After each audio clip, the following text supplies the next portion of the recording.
levam em conta tais e acham que é apenas enumerando. Não, mas um depende do outro. Quando a Bíblia fala nação santa, santo é porque foi adquirido. Adquirido por quem? Por Deus.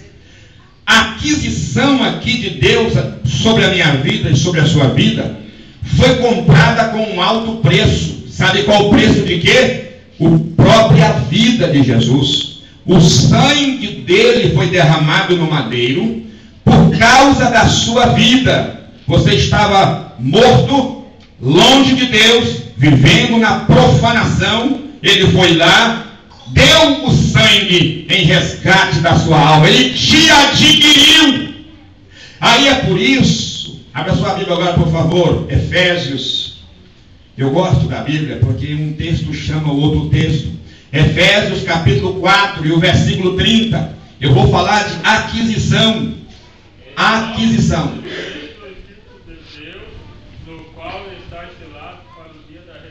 Não entristeçais o Espírito de Deus. Repita comigo, não entristeçais. Não entristeçais o Espírito de Deus. O Espírito de Deus. No qual estáis selados. Estáis selados. Selados, irmãos. Essa palavra selado marca que você foi adquirido por Deus. Entenda isso. O que é selo? Selo aqui, queridos, não tem a conotação desse que nós conhecemos, de colocar um selo na carta, um stamp para enviar de um lado para o outro. Pode ser interpretado. Mas eu quero trazer a você nessa noite que selo aqui tem um sentido de autenticação. É um sentido de real, né? Sacerdócio real, no qual está selado. Quando alguém, olha aqui para mim, quando alguém, vamos dizer assim, no mundo espiritual, seja principado, seja potestade, porque diz a Bíblia que nas ruas espirituais, nesses espaços siderais, uma tão grande nuvem de testemunhas estão nos rodeando. Você não vê, mas existem olhos satânicos esbugalhados que observando 24 horas por dia. Eles não podem penetrar no espaço onde você está, porque você tem o selo de Deus. Você é selado para o dia da redenção. O diabo, se ele pudesse, te destruiria. Diz o salmista Davi que se o inimigo pudesse, nos engolia vivo. Se ele pudesse, sabe por que ele não pode? Temos o selo da glória de Deus na nossa vida. Temos o selo, fomos comprados e selados. Lembra? Eu não sei se tem alguém aqui que tem fazenda, é impossível que tenha, né? Fazendeiros. Quando você compra um gado, você compra uma vaca ou um boi, sei lá, um gado bovino, o que é que você faz? Você põe a sua marca. Para que você põe a sua marca?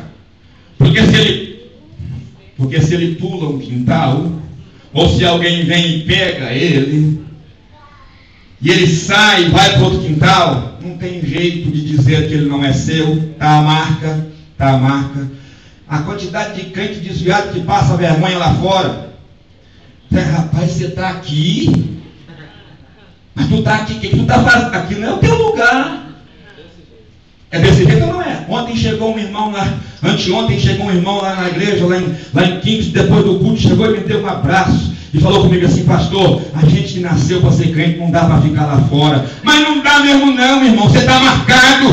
Você está marcado, ainda que você se desvie um pouquinho, mas lá fora tu saiu para passar vergonha, e passa mesmo, volta correndo, porque é aqui que é o lugar da santidade de Deus. Glória a Deus, aleluia. Louvado seja Deus.